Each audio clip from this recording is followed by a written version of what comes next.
Hey guys, this is 80 from 88 Films, and today we are jumping straight into some footage from the Canon EOS R6.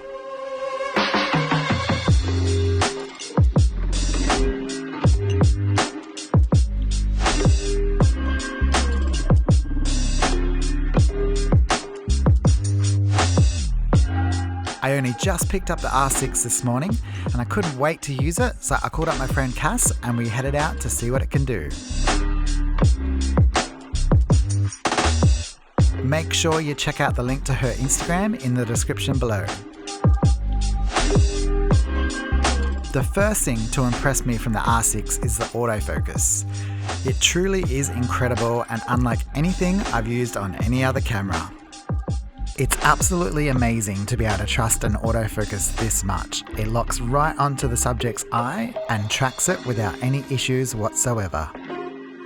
The footage we are looking at here is shot in 10-bit 422 Canon log format with the IPB codec. I mostly shot in 4K 60, but you'll also see some 4K 24 and 1080p at 120 frames. I've upscaled the 1080 to 4K in Premiere Pro, and I personally think it is usable in some, but not all situations. It's actually much sharper than I expected it to be, but it does seem to struggle to get focus sometimes. Once it gets the focus, it locks on and tracks just fine, but it doesn't always get it right initially.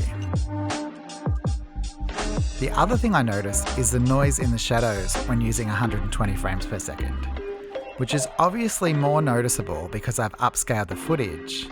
It is not a horrible noise though, and it doesn't seem to have much colour or banding in it, but I think it will deter people from using it in certain circumstances.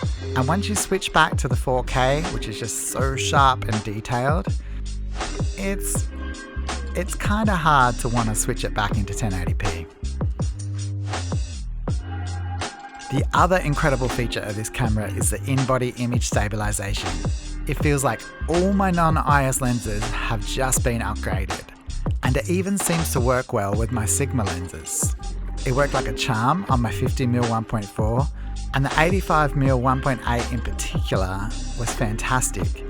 Now this is normally too much of a long focal length to be able to film without a gimbal, but the IBIS does a great job of removing all the little jitters. When you pair this camera with something like the Canon EF 70-200 IS, it's just so powerful and makes filming at 200mm handheld completely feasible.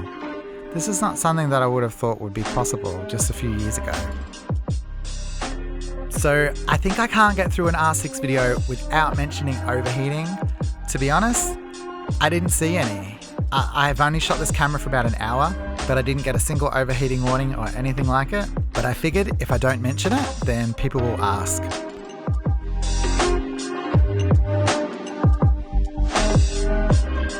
Alrighty guys, I'll keep this video short for now, but we'll be adding more videos soon about the R6, including comparisons on all the different formats and settings. Let me know in the comments below if you have any questions or anything you would like to see me test on the camera, and I'll answer them all in a follow-up video. Thanks for watching.